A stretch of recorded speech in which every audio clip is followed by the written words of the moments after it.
What's up, YouTube? It's Nice Cover Bro back again with another haul video. I have my Parrillo Hell Witch print in the background here. That is from Coffin Comics. But I have a bunch of books to go through, some crazy limited stuff.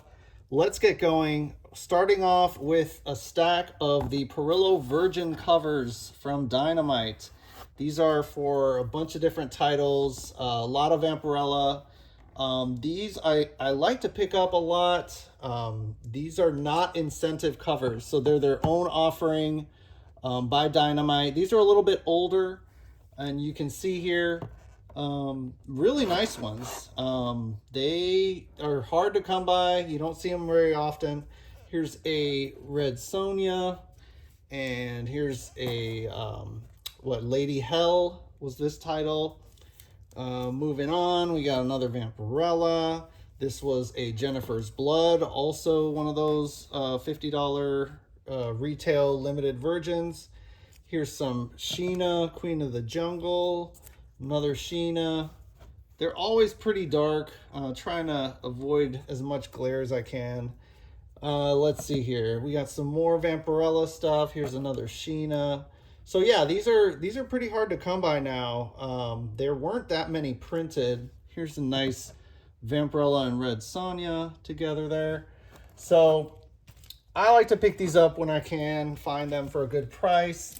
Let's move on. Let's do some more interesting stuff. So here's some older stuff. Let's see. This is the Dynamic Forces Vampirella Annual, and I have the Dynamic Forces certificate. Pretty awesome.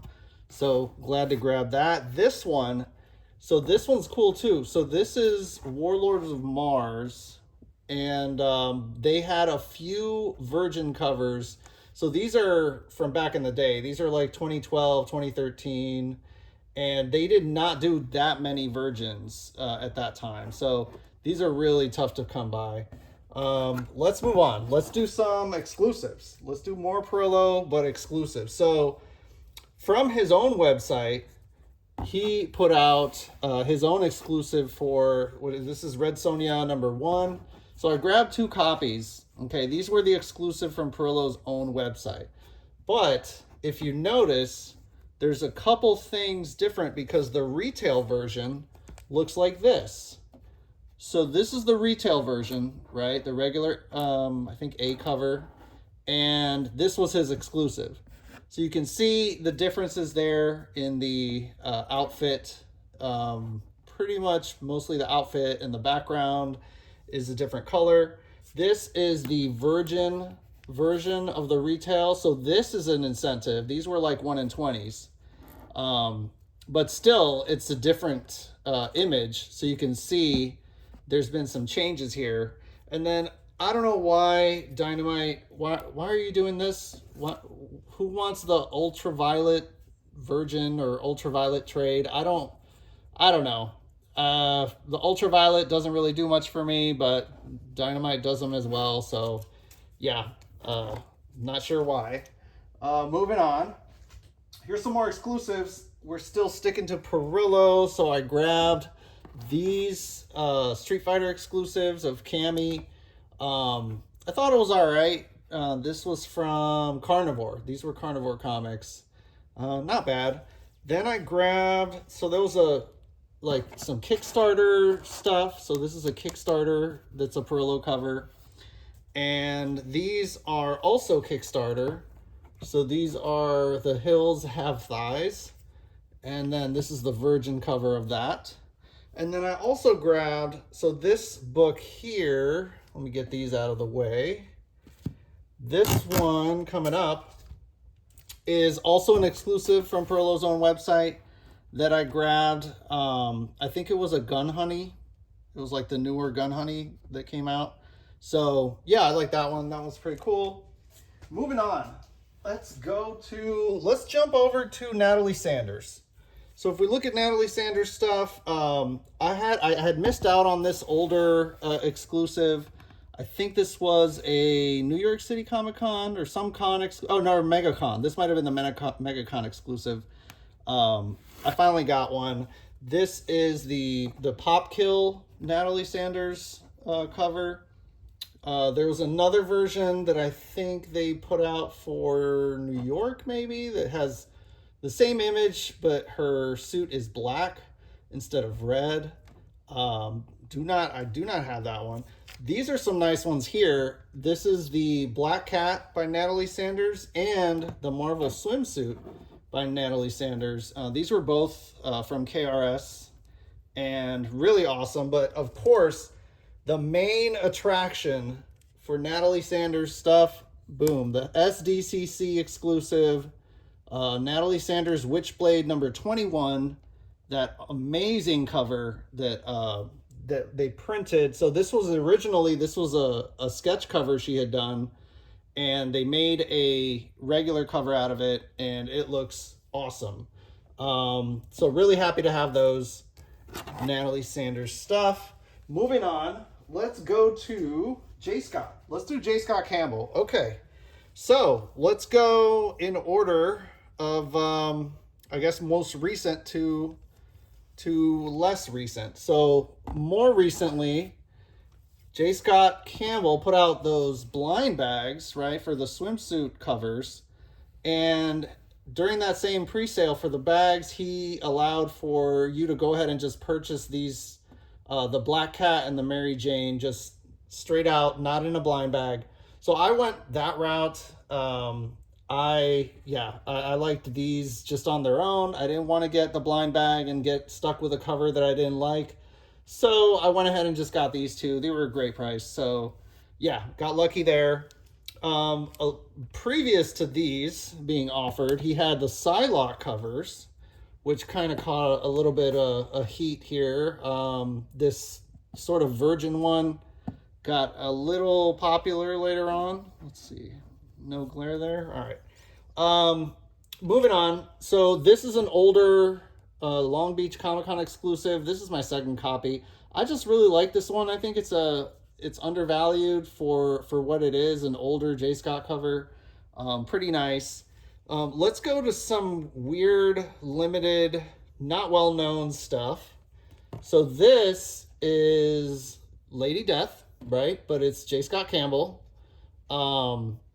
Really awesome. He has a couple of these. So this is the sketch version, and not seen very often. So it's really awesome. I liked it. It's almost like a design variant, right? You can see kind of like the side profile view and then the front view. Good old school J Scott Campbell. Now, these two, these are pretty tough. So this is a couple of J Scott Campbell covers that are, what is it? Legend of Oz, The Wicked West, something like that. But these are from Blue Rainbow Online. It's they had their own exclusives. They're, I don't know, I just call them Blue Rainbow exclusives, and they're really tough. So this one is actually more limited than the one on the left. So this one is from one of the New York City Comic-Cons, and there's only like either 100 or 50. I don't know. It's limited. But this one's tough to get. And then the one on the left, it's at a 500, so it's still low, but really awesome old school J Scott Campbell. Pretty neat. Tough to come by. Let's move on. Okay, we're almost done. Let's go to slabs. All I got left are slabs. So, jumping back over to Parrillo. See if I can avoid some glare. This is one of the $50 retail Virgin incentives that I was talking about earlier at the beginning of the video. This 9.8, I had to get it. It was a great price. Moving on from that, so this is a little bit older. So this one is Vampirella 25 from 2012, and there aren't a lot of these on the CGC census of any of the 2012 series. So it's really nice to get one of these already graded, you know, in a 9.8. Don't have to worry about it. Let's see. Moving on. Here's another older one. So this is Warlord of Mars, and that is a 9.8. So this is the regular, like it's not special Virgin edition on this one. but still tough to come by. A lot of these books from 2012, 2013 had a lot of ticks and stuff on them. So 9.8s are a little tough. This one, next one, another Parrillo, sticking to Parrillo, is the last Vampirella from that 2014 series. So Vampirella 38. This was a little bit bigger issue. Had 40 pages, but yeah. So I think it started in like 2011 and ended around 2014. So this is that last issue in 2014. Really awesome. Glad to have it in 9.8. So this next one, another Parrillo, but it is part of a mini series called Red Sonja Vulture's Circle. And for some reason, this number 2 is a tough book. You can find Vulture Circle miniseries. It's like 5 issues, not too tough. But number 2 is almost always the issue that's missing. I don't know exactly. Let's get some of this dust out of here.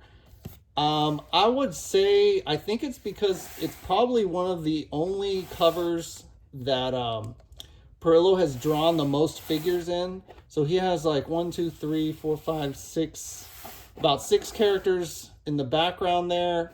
Of course, 1 in the foreground, and then the couple like kind of silhouettes further back. But yeah, I haven't seen a lot of covers where he does more than 1 or 2 characters, right? Or 1 or 2 figures. So this one has quite a bit. So it's kind of cool, kind of interesting for Parrillo fans. And then, what do I got? Last but not least, I have a J Scott Campbell Hero Comics 2012. He did a series of these covers. I think he did 2011, maybe 2010. I don't know. And I think he did 2008. But yeah, so these are not too tough to come by, the Hero Comics covers by J Scott, but some of them are really nice. Some of them are a little tougher. So glad to have it, 9.8. Other than that, I think that's all. We got through everything. Sweet. All right. Thanks for watching. Take it easy.